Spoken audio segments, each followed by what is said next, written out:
మీరు ప్రాపర్టీ కొనేవారైనా లేదా అమ్మేవారైనా లేదా రియల్ ఎస్టేట్ ఏజెంట్స్ అయినా రెవెన్యూ రికార్డ్స్ గురించి అలాగే రెవెన్యూ టర్మినాలజీ గురించి తప్పకుండా తెలుసుకోవాలి. లేదంటే మీరు ఒక ప్రాపర్టీ డాక్యుమెంట్స్ ని వెరిఫికేషన్ చేయలేకపోతారు. దానివల్ల మీరు మోసపోయే అవకాశాలు చాలా ఎక్కువగా ఉంటాయి. మీరు కష్టపడి సంపాదించుకున్న మీ ప్రాపర్టీని ప్రొటెక్ట్ చేయాలంటే వీటి గురించి మీరు తెలుసుకోవాల్సి ఉంటుంది. ఈ వీడియోలో పహానీ, లేఅవుట్ అప్రూవల్ డాక్యుమెంట్స్, అలాగే బీఆర్ఎస్, ఎల్ఆర్ఎస్, రెవెన్యూ ఖాతా నెంబర్ గురించి తెలుసుకుందాం. రియల్ ఎస్టేట్ లో పెట్టుబడి అలాగే రెవెన్యూ రికార్డ్స్ గురించి తెలుసుకోవడం కోసం మన ఛానల్ ని సబ్స్క్రైబ్ చేసుకొని పక్కనే ఉన్న బెల్ ఐకాన్ని ప్రెస్ చేయండి. మేము రెగ్యులర్ గా పోస్ట్ చేసే అప్డేట్స్ అందరికంటే ముందుగా మీకే వస్తాయి. సరైన టైంలో సరైన ప్లేస్ లో ఇన్వెస్ట్ చేసే అవకాశం మీకు దొరుకుతుంది. బీఆర్ఎస్ అంటే బిల్డింగ్ రెగ్యులరైజేషన్ స్కీమ్.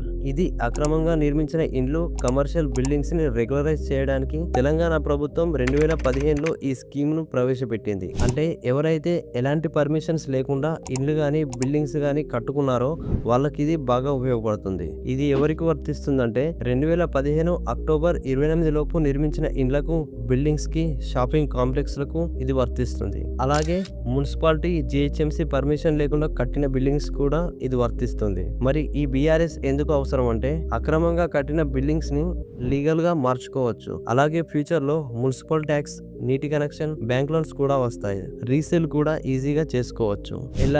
ఎల్ఆర్ఎస్ అంటే లేఅవుట్ రెగ్యులరైజేషన్ స్కీమ్. ఇది అక్రమ లేఅవుట్లను రెగ్యులరైజ్ చేయడానికి అంటే లీగల్ గా అప్రూవల్ ఇవ్వడానికి తీసుకొచ్చిన స్కీమ్. డిటిసిపి, హెచ్ఎండిఏ మున్సిపాలిటీ పరిధిలో అనుమతి లేకుండా డెవలప్ చేసిన లేఅవుట్లు దీని కిందికి వస్తాయి. 2007 అక్టోబర్ 28 లోపు అభివృద్ధి చేసిన లేఅవుట్లకు మాత్రమే ఇది వర్తిస్తుంది. గ్రామ పంచాయతీ, మున్సిపాలిటీ, కార్పొరేషన్ పరిధిలో ఉండే ఫ్లాట్లకి ఇది బాగా ఉపయోగపడుతుంది. హెచ్ఎండిఏ, డిటిసిపి అనుమతి లేకుండా ఉన్న వాళ్ళు వాళ్ళ ఫ్లాట్స్ ని రెగ్యులరైజ్ చేసుకోవడానికి ఇది ఒక మంచి అవకాశం. ఈ ఎల్ఆర్ఎస్ ఉంటేనే మీ ఫ్లాట్ కి మంచి వాల్యూ ఉంటుంది. ఫ్యూచర్ లో బ్యాంక్ లోన్స్ తీసుకోవచ్చు, అలాగే ఈజీగా రీసేల్ కూడా చేసుకోవచ్చు.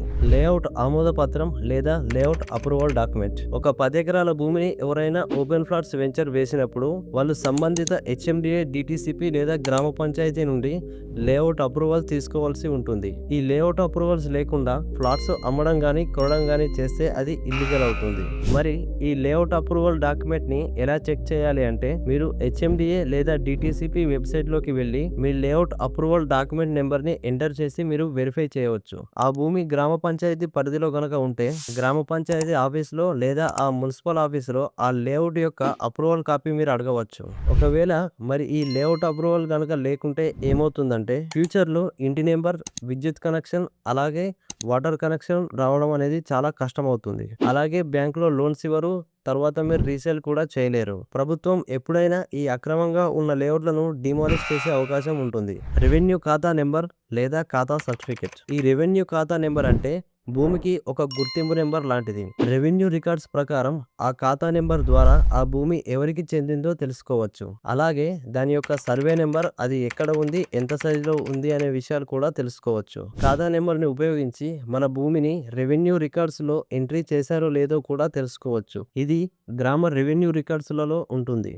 దీన్ని మనం పంచాయతీ ఆఫీస్ లేదా తహసీల్దార్ ఆఫీస్ లేదా మీ సేవ నుంచి మనం చెక్ చేసుకోవచ్చు. ఈ ఖాతా నెంబర్ లేకుంటే ఏమవుతుందంటే మనకు బ్యాంకులో నుండి లోన్స్ రావు, అలాగే ఎవరైనా ఫేక్ డాక్యుమెంట్స్ సృష్టించి వేరే వాళ్ళకి అమ్ముకునే అవకాశం ఉంటుంది. ఇప్పుడు పహానీ అంటే ఏంటిదో తెలుసుకుందాం. పహానీని ఇంగ్లీష్ లో ఆర్టీసీ అని అంటారు. ఆర్టీసీ అంటే record of rights, tenancy and crop. Pahani అనేది వ్యవసాయ భూమికి సంబంధించిన ముఖ్యమైన రికార్డు. ఈ పహానీ ఆ రైతు యొక్క భూమికి సంబంధించిన ముఖ్యమైన వివరాలు అన్ని ఉంటాయి. మరి ఈ పహానీలో ఏముంటాయి అంటే ఆ భూమికి సంబంధించిన సర్వే నెంబర్, దాని యొక్క సైజు, అలాగే ఆ భూమి యొక్క స్థితి, అంటే ఈ వ్యవసాయ భూమిలో నీటి సౌకర్యం ఉందా లేదా అనే విషయాలు తెలుసుకోవచ్చు. అలాగే ఈ భూమిని ఇళ్ల నిర్మాణం, కమర్షియల్ బిల్డింగ్స్ కోసం ఉపయోగిస్తున్నారా అనే విషయాలు కూడా తెలుసుకోవచ్చు. అలాగే ఆ భూమి యజమానికి సంబంధించిన వివరాలు, ఈ భూమి ఎవరి పేరు పైన ఉంది, వారసత్వంగా వచ్చిందా అనేటువంటి విషయాలు తెలుసుకోవచ్చు. ఆ భూమి ఎవరు సాగు చేస్తున్నారు, లేదంటే ఎవరికైనా కౌలుకి ఇచ్చారా, పంటల వివరాలు, ఏ సీజన్ లో ఏ పంటలు పండిస్తున్నారు,